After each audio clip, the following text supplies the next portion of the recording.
Hey guys, I'm back. I know a lot of you's been asking where you been, where you been. Well, we've been working on some things, and I'm going to share one of the videos with you that we've been looking at.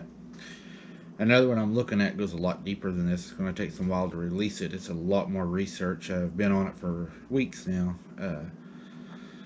But this one here, pretty interesting to me. So I'm going to go ahead and share it. There is no date. There is no name right now in this case.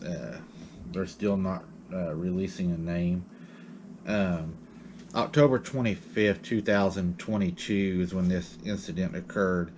The location was, I hope I say this right, Excelsior Springs, Missouri. The moon phase at that time was a new moon, which would have been a dark moon. The offender, possible dogs, the age of the victim was approximately 50 years of age. An Amazon delivery driver was found dead outside a home in Missouri following an apparent dog attack, leading cops to shoot dead two aggressive animals, officials said.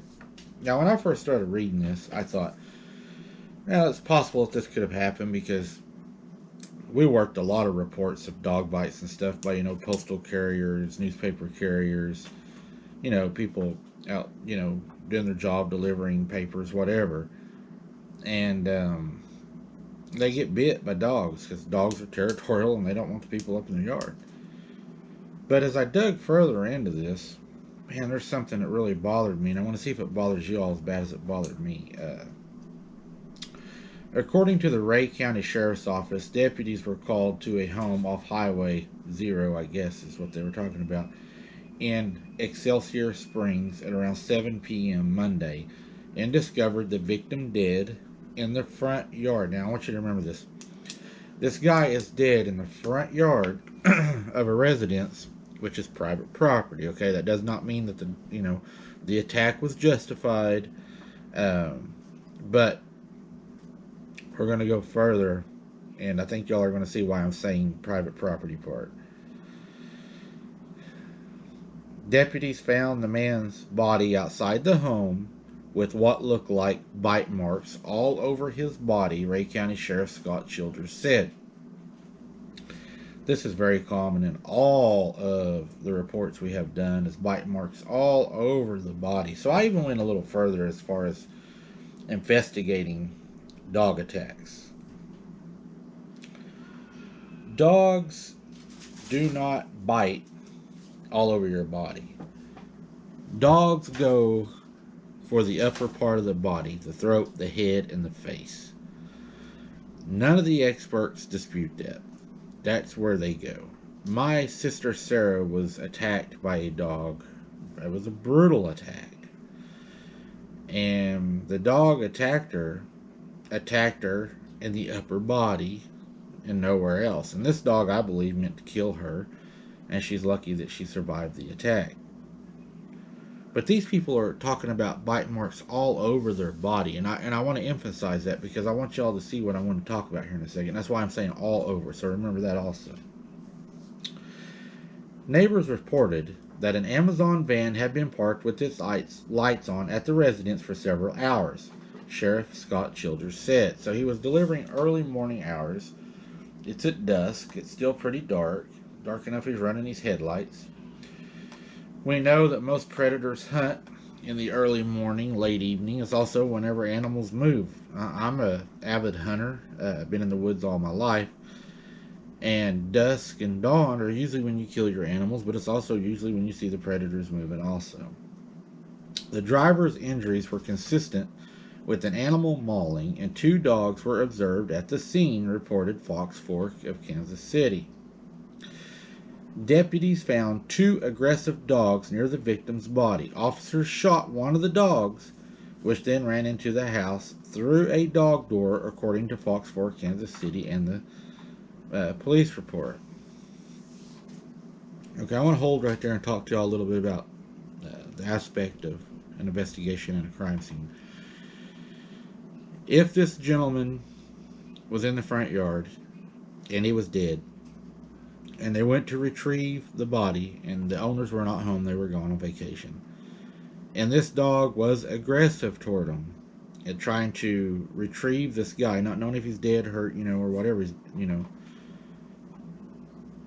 If the officers feel that that person or them are in great bodily harm or potential death to lose their life, they can use what they call justifiable homicide.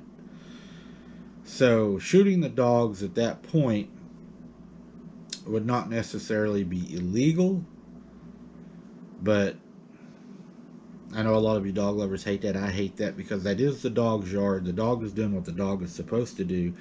He is defending the yard, the family, and the property. But also, I understand that if there's somebody there, a human life trumps an animal life in law, and sometimes you have to make the decision, and they would have to do that, okay? Now, what they done, I'm okay with right there.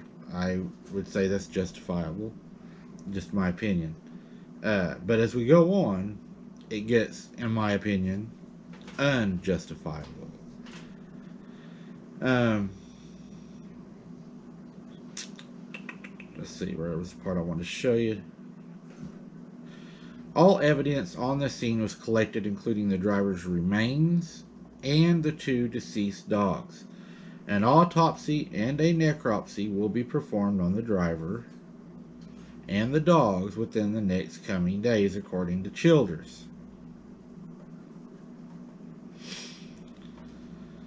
It's not clear. Here we go. Now that's where we get into where they start making their mistakes as I went deeper into it, and this is where I really started having issues with this. It is not clear if the dogs caused the death. It's not clear if the dogs caused the death. All this time now, they've made reports to the news media. They've, in the reports and everything, the dog's done this, okay? They've even called the breeds of dogs out. But now they're saying it's not even clear if the dog's done this now that everything's going for necropsy and they're having autopsies on the victim and everything. But it's not clear if the dogs caused the death of the unnamed driver. But Childers noted the driver's remains had extensive injuries, okay? The aggressive dogs that were around the body, the police felt that they were in threat and fear for their lives, great bodily harm, and also for the paramedics and first responders on the scene, so they fired and shot one of the dogs. I'm okay with that. Aggressive dogs were in the yard, and they stated, then after one of the dogs was shot, the dogs retreated into the house through the doggy door. The police saw this. And this is where it gets weird. Fire department officials tracked the dogs into the house by spotting blood on the doggy door. I hope that the fire department did not go into this lady's house without a warrant. If they did, if I was her, I would seek legal counsel.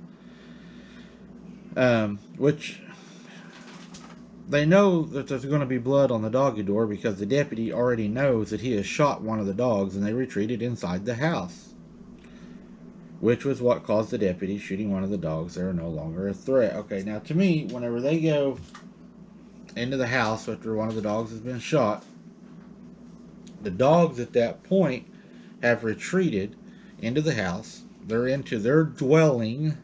I don't know if Missouri has the castle law as Oklahoma does, but things change from in your yard to stand your ground to going into the house. You have the castle doctrine in Oklahoma.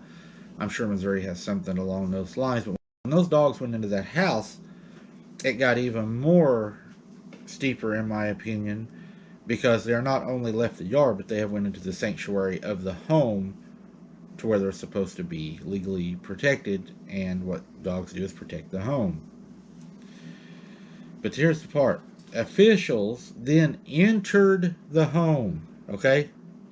They went into the home, hunted down, and killed the two dogs inside of the residence. Deputies stated they entered the home, shot and killed both dogs inside of the residence. The reason for doing it, they were still inside barking.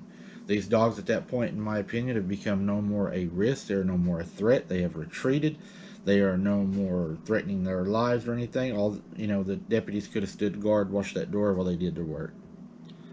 I don't believe, in my opinion, I'm not counsel, I'm not an attorney, but from knowledge of working and everything, I do not believe they had the legal right to go inside the home and kill the dogs.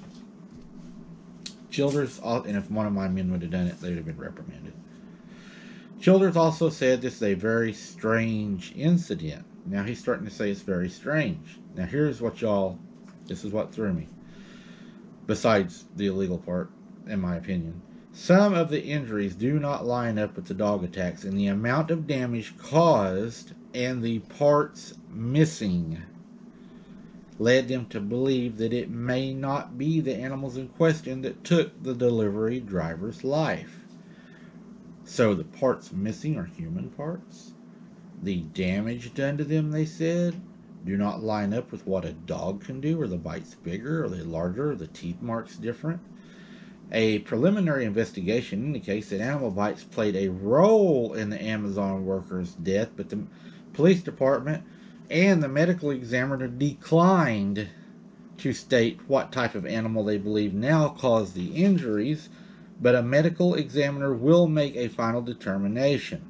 The victim had not been identified as of Tuesday afternoon, and no details have been released about the owners of the two slain dogs, which were described as a German Shepherd and an English Mastiff, according to the station on KSHB. Also, the Sheriff's Department said it is in the best interest that the case is left open and there will be no further questions answered regarding the case, and everyone in the neighborhood should be cautious of a roaming, dangerous animal. But they also again refused to release what type of animal people needed to be watching out for. Got something running around down there, guys. They're not wanting to name it, but they know. There you go. There's that one. I'm just going to leave it right there. I think it pretty much speaks for itself. It just frustrated me the way they went in and killed those dogs inside their own house, because my dogs go in their house. You better not come in my house and kill my dog without a... You better not even be coming in my house without a warrant. But anyways, I want to tell y'all a couple of scary stories since it's almost Halloween. One story I have for you happened to me a long time ago when I was about 16 years old. We were living in another house. It was a brick home. It was really nice out in the middle of the country. And we was in the house one night, and my dad was like, "Hey, run out there and get something." I forget what it was, something out of the freezer. And I was like, "I don't want to go out there," because we had a big deep freeze that set out into our garage. And in our garage, you would go from the kitchen, you would open a side door in the kitchen in the house, and you would go down 2 steps down into the garage, and then we had the freezer, and then you would pull the car in, and they would pull the car up to the freezer. You know, the freezer was like this, and the car would pull in by the freezer. So I went out to get whatever he wanted. I can't remember what he wanted, but I got out there, and I started looking for it, and I couldn't find it. And to get to the other end of the freezer, I would walk on the bumper of the car and then fall off to look on the other side and crawl back. Well, I remembered that Mom had put it on the other side, what I was looking for, and I was like, "Oh, that's where it's at." So I remember I jumped over the car and I went over there and I looked and got everything, but when I turned around, there was a black gentleman, probably, I don't know, he's probably 6'4" or something like that. He's a big guy, he was in camo, and he was standing at the side of the car, between the car and the garage door from me, just down from me, looking at me, and he put his arms out and went like this, like he's going to get me. So I took off running, ran across the car, started yelling for my dad. My dad come running. My dad, like I told you, he's a big guy. He was 6'6", 350 pounds, oilfield worker. He comes running after a 357 Magnum, and the guy had already ran off. And of course, I was scared. After that incident had happened, it had been probably a week later, something like that. My cousin Larry had come and stayed all night with me, and the next day, my mom and them had went down to her mom's, which were probably a half mile away from us, something like that. And we were playing in the back bedroom, and we were playing, I think it was Nintendo he brought, or PlayStation, something like that. And I remember we heard the back door open, and we heard somebody come into the house. So we hurried up and shut the bedroom door, and we locked it. And luckily, the old locks in that house, it had the old time bolt locks you'd turn, and these didn't just go into the door facing in the old days. These things went into like the cedar part of the wall. And so we locked that, and we locked the main lock, and it hits the door and tries to get in. It starts knocking and banging on the door and pushing on. We're scared to death. Then we hear something it just boom, like hits the door really hard. We hear this prying noise, and then finally it stops. And we hear whatever it is put its ear, head, whatever against the door and kind of slide on a little bit. You hear it moving, and it sits down. It was kind of a rainy day. I remember it was in the evening, and you know how the clouds are out and the sky is orange, and you kind of got like that orange cast across the fields and everything. It's kind of that little rain. So we climbed out the window and we ran across the field into the highway and into my granny's and told her. Whenever we came back to the house, of course he had left. The door that we heard him banging on, he had took one of my mom's kitchen knives, one of her big steak knives, and he had like 3 punctures into the door. Then he took that knife and stuck it through the door facing, and it actually locked our door where we couldn't get out. I don't know why he done that, but he did do that. It was scary. The next story I want to tell you about is my house that I'm working on right now that I'm remodeling, uh, which kind of includes this place here too because it sits on the actual foundation that house was on at the time. But one of the guys that worked at my school actually lived here. He was a janitor, and on this actual foundation this house is on. And he was a really good guy, really nice guy. He was a cowboy. He lived here, and just really nice guy. And he found out he had the C word. I don't say it, but I don't like to give it place. And he found out that he had that, and he ended up taking his own life. Well, whenever we had first moved out here, I'd never told my kids about that. It was nothing that, talk to your kids about. My 2 little boys come running down the hallway, screaming and crying and having a fit. And they're telling me there's a man in the hallway. So I grab the gun and I go to the hallway and there's nobody there. The door's locked, the windows are locked. And they start telling me what he looks like. And they described him to a T. They said, "Dad, it was a cowboy wearing a black cowboy hat. He was standing in the hallway with a dog with red eyes." And he had a dog with red eyes.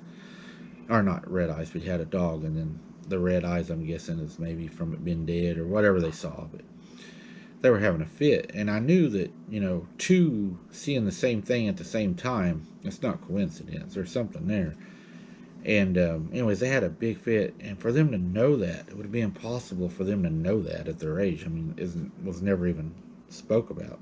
But I just wanted to tell y'all, when your kids come to you and they tell you they see something, take them serious. Don't stick them in a room where that thing's at or whatever's at that they're seeing, because I've had that happen to me when there really was something there. So take them serious, listen to them, check it out, sleep by them, bring them to your room, let them sleep on the floor, whatever you got to do, but make sure they feel safe. Hey guys, tomorrow night is the live. I am so excited about the live it's going to be. For y'all asking what time, it's going to be 8 o'clock Oklahoma time, which I believe is Central Standard Time. But go ahead and check. It'll be 8 p.m. Oklahoma time here in the United States. And we look forward to seeing y'all. I hope it's going to be a great live. We're going to go over the video I posted on the Facebook page and a lot of other things. And we're going to talk about Halloween and the party coming up and all that fun stuff. So I look forward to seeing y'all tomorrow night. I appreciate you watching. Keep your head on a swivel. And until next time, guys, God bless and be safe.